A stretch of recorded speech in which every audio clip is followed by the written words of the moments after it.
Vamos a ver las alternativas, que la elección de Córdoba no tiene nada que ver con eso, pero después de la elección siguen los movimientos, vuelven a ocupar el centro de la escena y esta guerra comercial entre China y Estados Unidos tiene impacto en el mundo, tiene impacto en las monedas, en un montón de cosas. Y por eso lo llamamos a José Simonella. ¿Cómo estás, José? Muy bien, muchas gracias por la invitación, Eduardo. No, bien, por bien. favor, siempre es un gusto escucharte.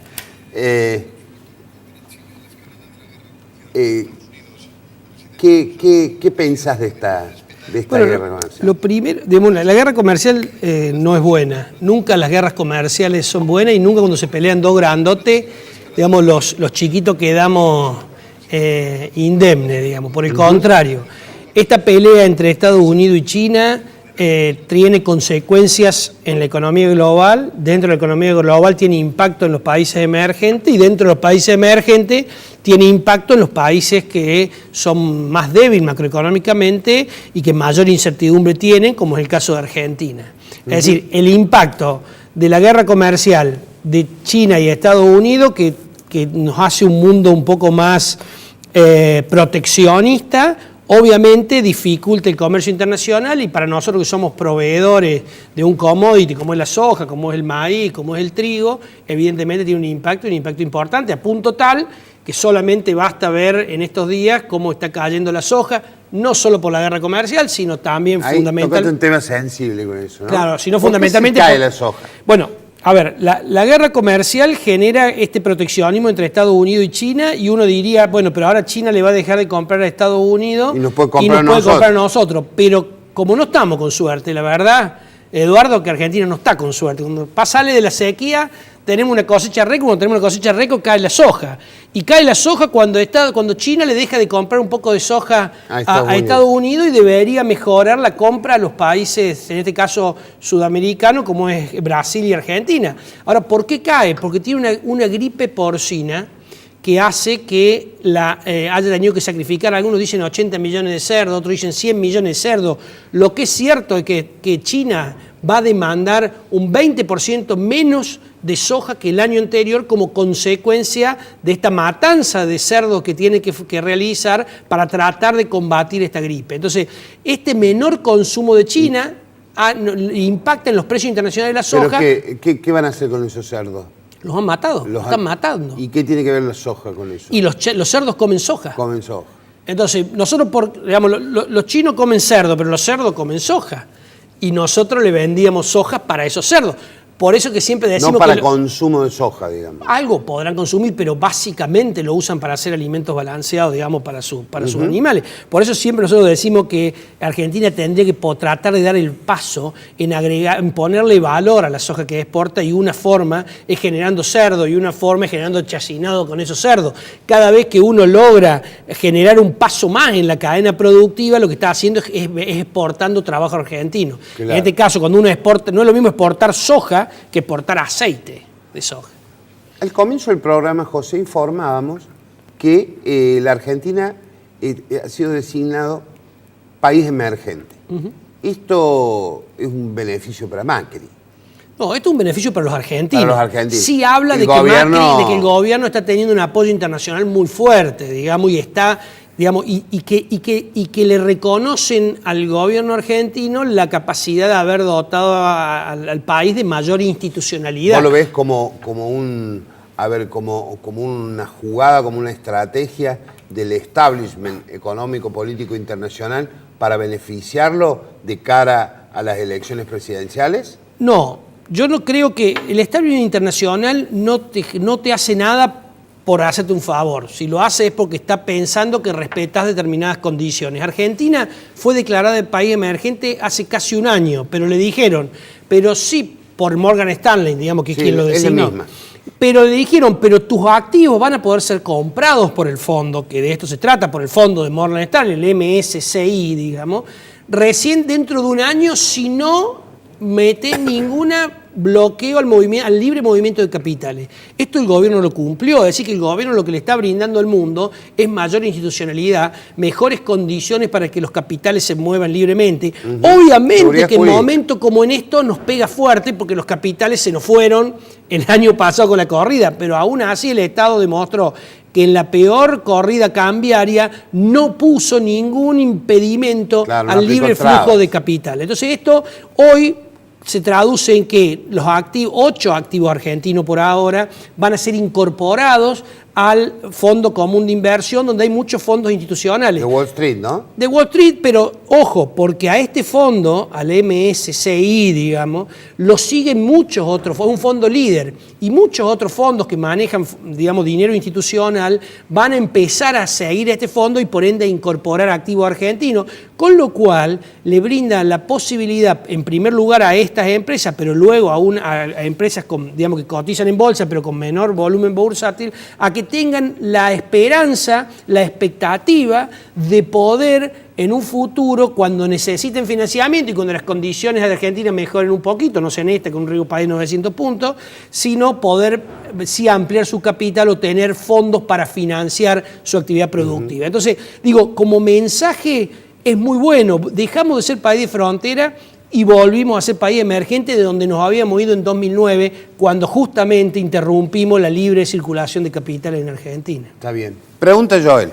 ¿Qué tal, José? ¿Cómo te va? Hola, Joel. Por ahí las noticias que más trascienden en relación al impacto negativo de la crisis y demás es cerraron X cantidad de negocios, cerraron algunas fábricas, pero otro dato que se conoció en las últimas horas tiene que ver con la capacidad instalada, cuánto de las fábricas que funcionan, con cuánto están trabajando de toda esa maquinaria y demás.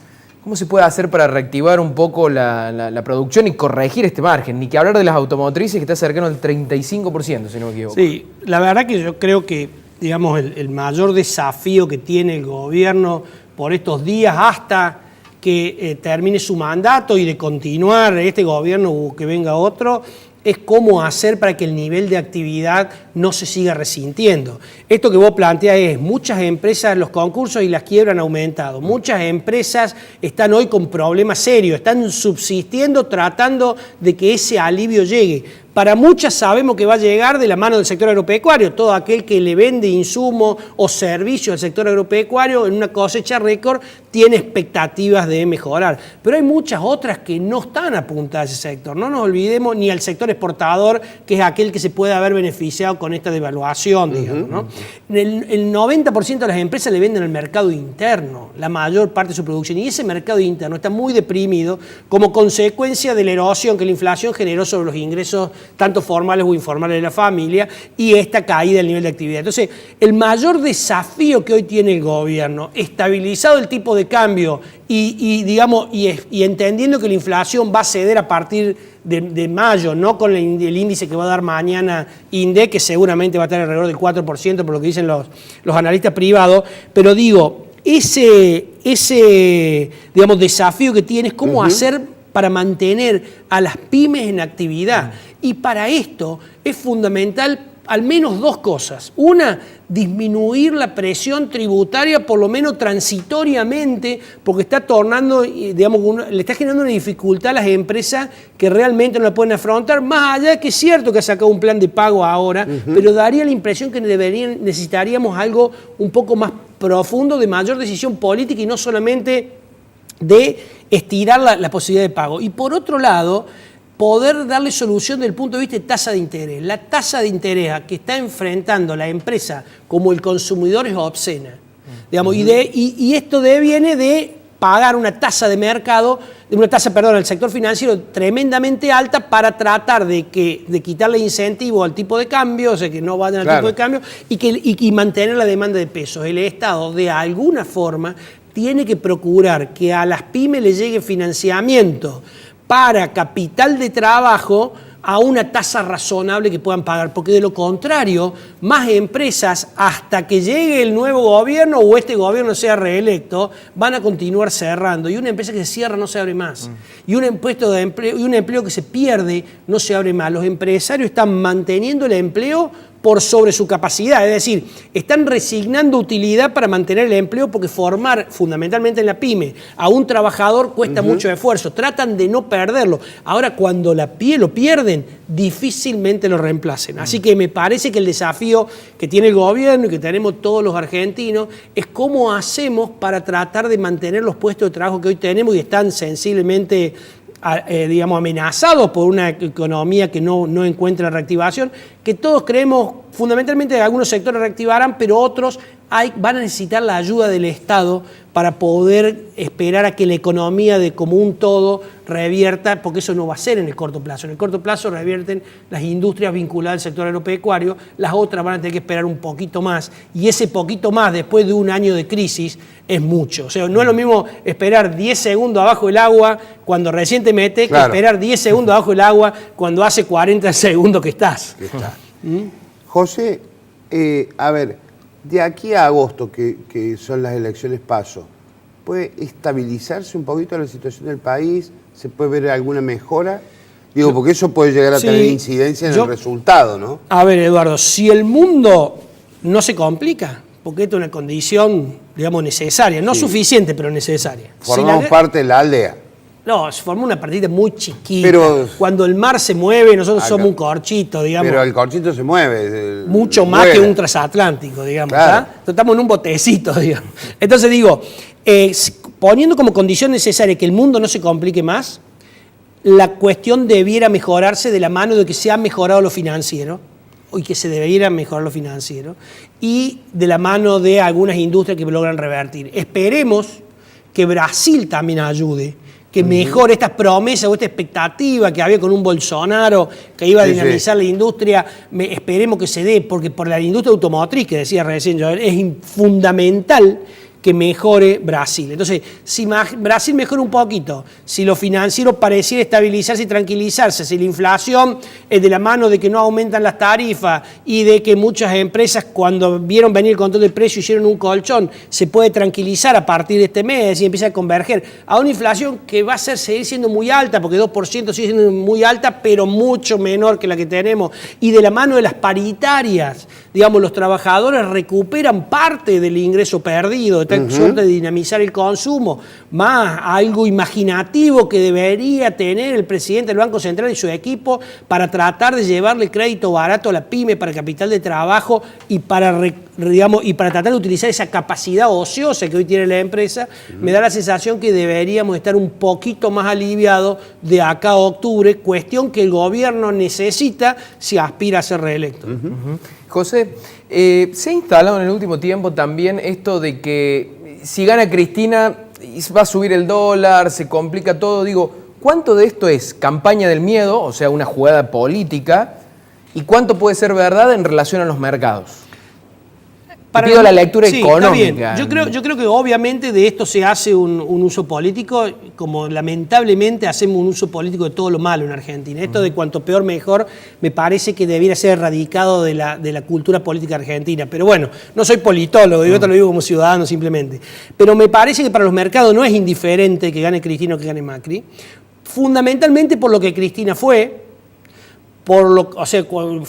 No fue amigable con los mercados, le puso cepo al tipo de cambio, puso control de los movimientos de capitales, digamos, no le permitía a las empresas, girar utilidades.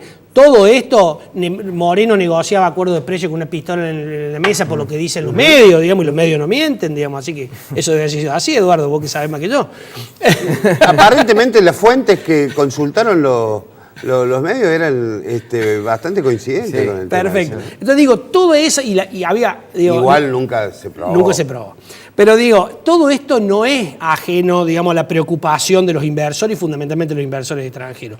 Por otro lado, digamos, Kicillof no hace mucho decía que había que rever el acuerdo del fondo. Y digo, todas estas declaraciones tampoco son inocuas para un inversor. Mire, lo más cobarde es el capital, siempre se dicen. Y es lo más fácil que se vaya de un país a otro. Y es lo más rápido de irse. No es lo mismo aquel que invierte en una industria y entierra capital 20 años que aquel que invierte en un bono, en una acción, o en una Levac o la ELIC o lo que sea. Todo este tipo de cosas le permiten irse rápido. Entonces digo, para el mundo sí es cierto cierto que Cristina genera, el mundo financiero genera más preocupación que Macri, porque Macri ha demostrado una cierta institucionalidad. Y por otro lado, yo creo que Cristina, en este silencio que tiene, no ayuda a que los inversores extranjeros le pierdan ese miedo. Después hay que ver si le creen, pero por lo menos sería importante que Cristina manifestara esta convicción de que no atacaría el capital extranjero y que sí honraría el tema de la deuda. Por eso es importante estos 10 puntos que el presidente puso en consideración a todo el arco político, y me parece que nosotros como ciudadanos argentinos le debiéramos exigir a los candidatos el esfuerzo de dejarnos un futuro más cierto o menos incierto, si quiere, respecto a qué van a hacer con determinadas cuestiones básicas. Así que, Gracias, muy amable, José, como siempre, ha sido clarísima tu exposición. muchas gracias a Bien. usted.